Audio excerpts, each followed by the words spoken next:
Hello everybody, I'm Nathan with Fabtek, and today we're going to be taking a look at a basic startup procedure for a condensate return system.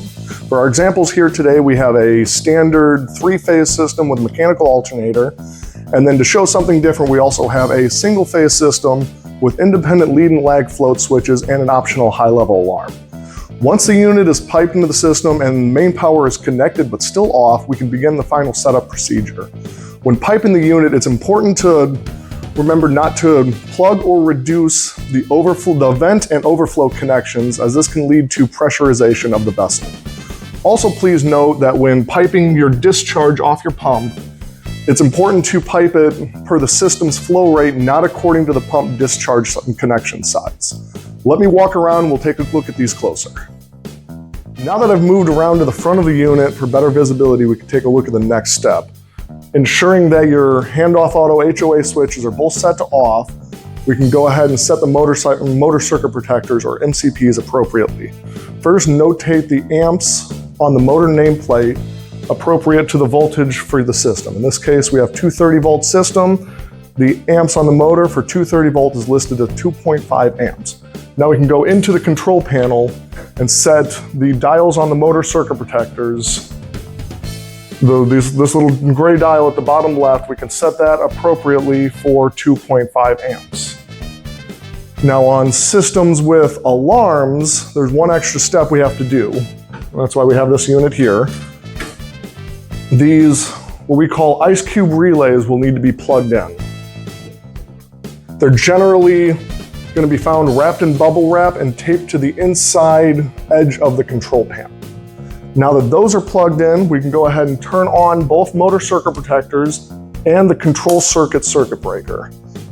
Now that that's all done, we can go ahead and close and secure the control panel so we can move on with the next step. Before we forget, we want to make sure to open our isolation valves by turning the handle 90 degrees forward so it goes in the direction of flow from the receiver to the pump. Now that those are all set, we can go ahead and take a look at removing the shipping bracket off of the float switch before moving on. Now we can go ahead and look at removing the shipping bracket off of the float switch. This is shipped on all units to keep the float switch from bouncing around during shipment. Per the tag on here, remove this screw and discard the metal shipping bracket. So just take your standard screwdriver, unscrew the little screw that's in there. We can go ahead and discard this whole setup. Now that we've removed the shipping bracket or brackets off of the float switches, we can move on with the next step. We need to get some water into the system, either by waiting for the system returns to fill the tank approximately halfway, or by filling it manually using the spare connection on top of the tank.